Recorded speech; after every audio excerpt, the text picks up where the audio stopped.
So most of you have been in here listening to us chat, so I'll spare you the preamble on who I am and where I come from. I think the focus of this conversation should be all about TerraX, the asset, and what we have in front of us. I'm very excited to present. So I'm going to start off. We'll do sort of an informal slide flip, I think. I'll just talk you through what I think are the highlights. So the main highlight, and as I alluded to earlier with Anna, for me in joining TerraX was having the ability to join a team led by Joe Campbell. Joe Campbell put this project together starting in 2013. He acquired a piece of ground about 30 kilometers square out of a bankruptcy sale up in Yellowknife. And Joe and his team together have amassed a property that is now 783 square kilometers surrounding past producers Giant and Con, which together produced about 14 million ounces of gold at half an ounce grade. And I don't need to say much more than that. I think for the team that has worked the ground for the last 5 years. They've done a tremendous amount of work. They've drilled about 56,000 square meters on the North Belt alone. They've acquired a suite of data that's really the style of a major to collect. They've been out collecting till samples, lake sediment samples. They've done drilling. They've collected rock samples, channels. They've done air mag, land mag, geochemistry work. So with all of that work after 5 years, it really begs the question, what have you got and where are you taking this thing? And that's the inflection point. That's where we are now. We just completed a study of the entire district, and over the course of that study, it included a 4-day session with our geologists and some external geologists with backgrounds from companies like Newmont and Barrick to analyze our data sets and completely go to a data-driven targeting exercise where we came up with 3 or 4 primary targets that we plan to drill and expand our gold deposits on. This is our infrastructure slide here. I'll just walk you through them quickly as I give you the broader narrative. I think I'm probably going to use this joke for the last time. It's getting old, but Tim Hortons is featured on this slide because our geologists like to say that in the wintertime when they're drilling, you go to Tim Hortons, you buy coffee, it's still too hot to drink by the time you get to the drill rig. And that just speaks to the proximity of a lot of our claim to town. I think for other northern projects, we're the apple of their eye because they really, nobody can compete with the fact our core yard is at the airport, and, we can see town from a lot of places on the property. Back to the broader discussion about where we are now and why this is the inflection point, why is this important, what am I excited about? Here's a glimpse at some of the things that we looked at for effectively generating a heat map of targets across the whole district. I've already mentioned that we used, a broad variety of data sets that all went into a matrix. Those matrix received various weightings. I watched 5 geologists argue about what those weightings should be, which targets should stand out, and it was like watching a family fight. But in the end, what we got out of it was that our head of exploration, Joe Campbell, was able to be emboldened with the confidence that they've been looking in all the right places.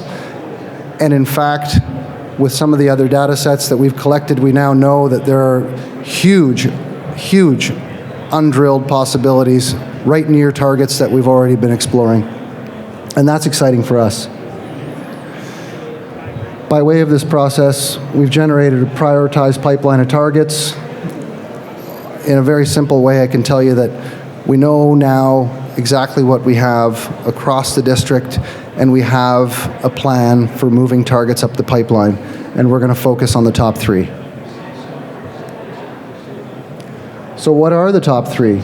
Well, the top 3 are Barney Deformation Corridor, which is a mouthful, so I call it the BDC. Sam Otto, which is well known to some of you. It's been the focus for a number of years. It's our bulk tonnage, sort of more open pit style target. Crestorum, and then I said we have 3, and I'm going to say there are 4. Homer is number 4, and in the process of identifying targets, when I was watching the geologists argue about, what weighting we should give to what data set. No matter what we did, Homer just kept coming up. It just kept coming back, and so, albeit we need to do some more confirmation drilling there before we actually earmark it for deposit expansion. We know that in our next campaign, we're definitely going to do some drilling on Homer because it just looks that good. So Barney Deformation Corridor, I'm going to walk you quickly through these targets. It's a 5-kilometer structure. We've got high-grade gold, wide shear package, and it intersects in 2 places with other known trends. So for us, extremely exciting. For the geologists, even more so. Sam Otto. This has been a big focus for anybody who's come up to site. It's the one that, is the obvious sort of cornerstone. We have a block model on this. We have a good sense of what we have there. It's, we call it our bulk tonnage target. It's by no means low grade. We still have a lot of work to do. The most important thing here is that we have a big step out hole to work our way towards. So we're going to do some work there, and we're going to find, I believe, that we'll actually get that full 2 kilometers of strike. And so that's going to be our focus on Sam Otto, is to drill from the epicenter there that you see in the red down to that lower area where we had 27 meters at 2.16 grams. Crestorum, perhaps one of our most drilled targets in some of its areas. What's exciting about this target? We know there's high grade there. We've had lots of sniffs. I think when you see a map like this and an area that has no drill holes, and you're a geologist that's been drilling this for 5 years, your eyes light up and you say, wow, what an opportunity we have here. All of our other data sets are pushing us up to that Crestorum north and also to the northeast where Crestorum meets with Barney.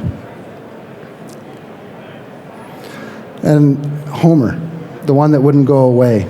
2 kilometers long, almost 1 kilometer wide, VMS and gold targets. We see strong mineralization there, but we've barely done anything. So the world is our oyster with this one. I know that the guys are going to want to get onto this and drill it. We're going to be very measured with our approach. We're not going to, just jump in here and fill it full of holes. We're going to certainly do whatever work it takes for us to put the drill bit in the right place, and then we're going to base our future plans on some intermediate results. We were very lucky, and I think, I'm going to focus on this probably for the balance of my time up here, to acquire 16,000 meters of historic core. We announced this in a press release last week. This was something that came about in cooperation with the Geological Survey of Northwest Territories and the Giant Remediation Project. The Giant mine is now being reclaimed, and the land is being cleaned up. They're taking the buildings off, and in cooperation with that group, we were asked to take some core from the core yard, which was being bulldozed. When we got to the site and started to work through the core and move the core, some of it to our own facility in Yellowknife, we recognized that 16,000 meters of this historic core that we had access to is actually from our properties. Not only is it from our properties, it falls directly on 3 of our new 4 targets. So for us, this is a remarkable thing. I don't think the market expected us to have assay results on any of our targets this winter, and now we do. This is effectively the equivalent of an entire season of drilling that we've acquired. We're not going to go and assay all of it. We certainly have had a good look through it. The core looks really good. We have a good sense of where it is, and we know that the first batch that we plan to sample and assay is in an area that's going to advance one of our key targets. So for us, this is where the focus lies near term. Long term, we're going to take these results, we're going to use them to advance targets, and then we're going to take the excitement I saw in that boardroom when we identified the 3 and 4 targets that we were looking at, and we're going to drill them. So I'm going to wrap it up. I'd like to just wrap it up by saying we're not sweeping the blue sky away from the project. There's lots of blue sky here. But in the interim, we've taken the opportunity to identify 3 amazing targets that we're very excited about. We have core that we can sample and assay in order to make sure that we advance those targets. We're going to give the market something to see and be excited about over the course of the winter when they otherwise would not have. And we'll see you all in the spring after PDAC.